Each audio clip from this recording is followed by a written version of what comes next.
Isang mapagpalang araw po sa ating lahat. Magandang araw at magandang gabi. Mega love shoutout po diyan sa mga solid supporters ng EDC, mga silent viewers at mga OFW.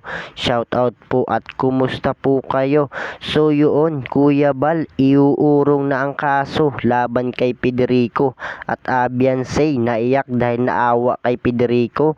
So atin nga pong alamin at talakayin ngayong gabi mga kalingap. Pero bago po yan kung bago ka pa lang sa aking munting YouTube channel, palike, share and subscribe na rin po at pakipindot na rin po ng notification bell para lagi po kayong updated sa aking video. At paalala rin po bago po tayo magbigay ng ating mga opinion, pakitapusin po muna ang kabuuan ng video para akmang ating mga komento. At lagi din po nating suportahan ang founder ng Kalingap at nag-iisang ama ng Kalingap na si Kuya Bal Santos Matubang at Kalingap Prab, yung sa mga araw-araw po nilang pagtulong sa ating mga kababayan at sana po ay mabigyan nila ng pabahay. Kaya lagi po nating suportahan at imaraton mga Kalingap.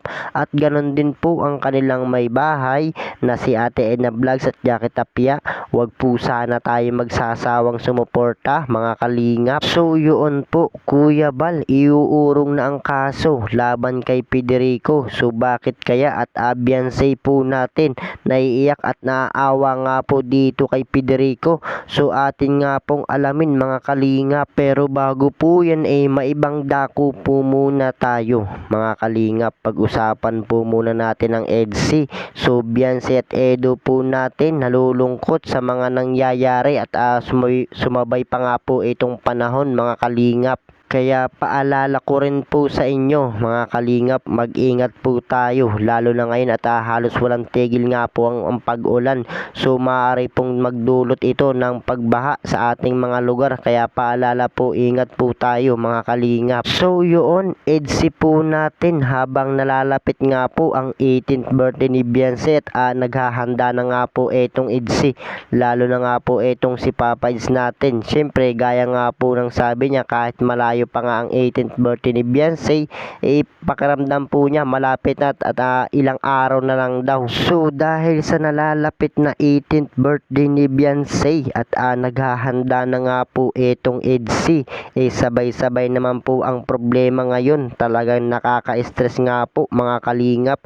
At kahit nga po ang team Kalingap at gaya nga po ng sabi nila, kung kailan daw nakakaluwag sila, ngayon pa nga nagkaganito at sinabay pa nga ng masamang panahon. At lalo na nga po ngayon etong si Kalingap Prab, may plano nga po ito para sa team Kalingap sa susunod na buwan. At pag okay na daw ang lahat, gusto nga po niya na mag-travel kasama ang kanyang team at mapuntahan nga po nila yung mga mahihirap at maabutan ng kaunting tulong. At so yun po, balik na nga po tayo dito sa ating tatalakayin ngayong gabi. Kuya Bal, iuurong na ang kaso laban kay Federico. Bakit kaya? At Beyonce po natin naiyak at naaawa nga daw kay Federico. So atin nga pong alamin. So yun mga Kalingap, Kuya Bal po natin nagsampa na ng kaso laban kay Federico at dahilan nga po ng pang-aalipusta at pangbabalahura nito kay Beyonce at sa kanyang pamilya.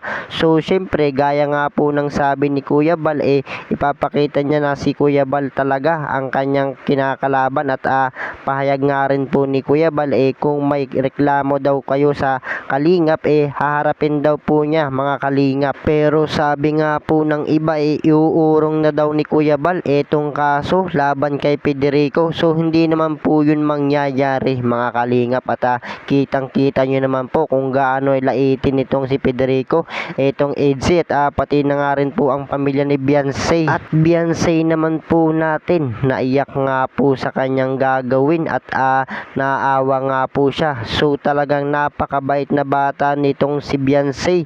So bakit nga po ginaganyan po siya ng ibang tao at wala naman pong pinapakitang masama itong si Beyonce. So kitang kita nyo naman po mga Kalingap, siya na nga po yung inaapi At dahil para matigil nga po yung pang-aapi, nagsampa na nga po siya ng kaso. Pero parang siya pa rin po yung naaawa sa matatanda.